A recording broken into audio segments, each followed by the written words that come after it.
Chikafu changu mushonga wangu, mumuviri, pfungwa nemweya.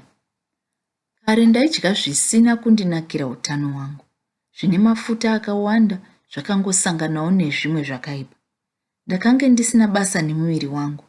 Ndaisatombofungwa kuti chii chandiri kudya. Ndaisafarira kudya michero, kunyanya michero yemusango. Ndaisafarira kunwa mvura. Ndaingodya zvokuti ndirarame ndisina kana hanya nekuchengeta muviri neutano wangu.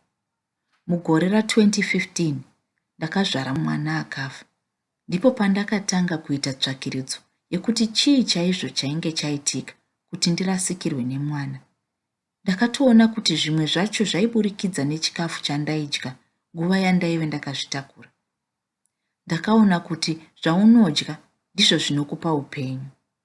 Iye zvino ndave kubatsira mamwe madzimai, kunyanya vakadzi vane pamuviri, kana neniwo pachangu, kuti tidye zvine utano.